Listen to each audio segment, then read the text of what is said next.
Bienvenue à la rétrospective de Radio Sénégal. Le président de la République, Bassirou Diomaye Faye, a reçu le mardi le rapport de la commission ad hoc chargée de contrôler les titres et occupations du domaine public maritime dans la région de Dakar. Le rapport met en lumière plusieurs irrégularités préoccupantes, même si le comité a demandé la levée immédiate de sommations d'arrêt de travaux sur 18 chantiers. Le chef de l'État a réaffirmé son engagement à procéder à une rectification rigoureuse, sans acharnement, mais avec fermeté, afin de restaurer l'orthodoxie et garantir un accès libre au domaine public maritime pour tous. Des recommandations ont également été formulées pour renforcer le cadre législatif et institutionnel. Nous écoutons le président de la République, Bassirou Diomaye Faye. Pour ceux qui ont délibérément décidé de violer la loi, quelles que soient les motivations qui ont été les leurs, je pense qu'il appartient à cette même loi de se refaire respecter par le truchement de ceux qui en ont la charge et qui ont juré de la respecter et de la faire respecter. La preuve, le comité recommande la levée immédiate de la sommation d'arrêt des travaux sur 18 chantiers. Il faut y aller le plus rapidement possible pour que ces personnes-là qui sont en conformité avec la loi puissent continuer à exécuter leurs travaux et à jouir de leurs droits de la façon la plus absolue. Et dans Rétro 7 également, on revient sur le bras de fer entre l'État du Sénégal et le Conseil des diffuseurs et éditeurs de la presse du Sénégal, CDEPS. D'ailleurs, une journée sans presse a marqué la journée du mardi 13 août. C'était pour dénoncer un acharnement des nouvelles autorités, dixit Mamadou Ibra Kane. Pour le président du CDEPS, cette action extrême n'est que le début. Nous l'écoutons au micro de Adji Fatou Bari. Chaque entreprise de presse va voir comment elle va aménager la journée sans presse. Le résultat escompté, c'est qu'il n'y aura pas de quotidien de la presse écrite. Les radios vont éteindre leurs micros, les télévisions vont présenter un écran noir. Donc nous,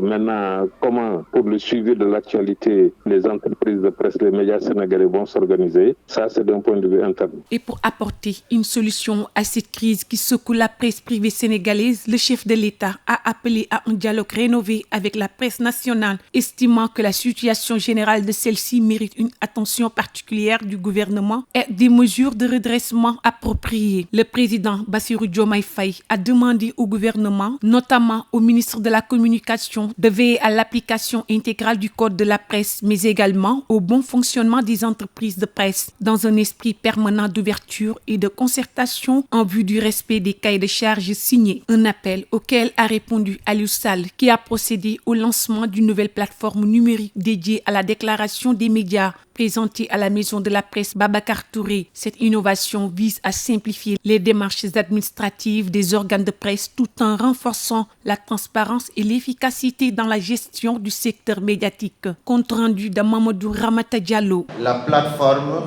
Déclaration Média Sénégal qui permettra aux acteurs des médias de s'enregistrer, de s'identifier.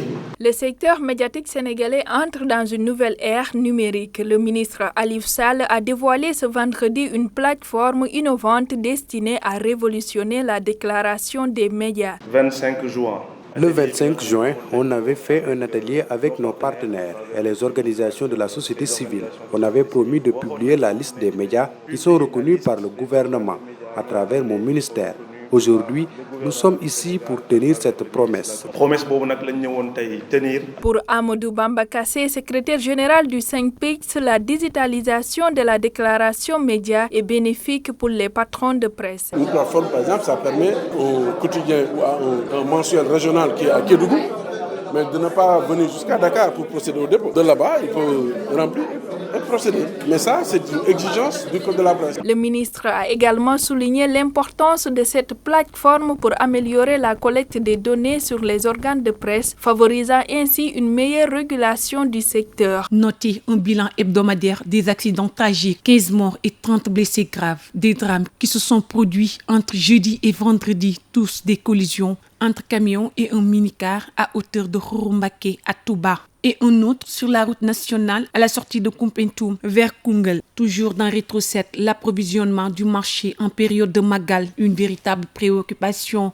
Heureusement pour les habitants et les pèlerins attendus dans la ville sainte, le marché est suffisamment approvisionné et les prix ont même baissé pour certains produits. C'est en tout cas le constat fait par le ministre de l'Industrie et du Commerce, Serigne Diop Gueye, à visiter des stocks à Touba dans le cadre de la préparation du Magal. Abdoulaye Ban y était. La chaleur, le chemin étroit et hyper bon derrière les faits, le ministre du Commerce a constaté les stocks de Brésil, quitte même à descendre parfois de son véhicule à faire de bons mètres à pied, arrêt devant certains gros producteurs, explication ici et là. On a sur le marché 400 à 450 tonnes d'oignons locaux.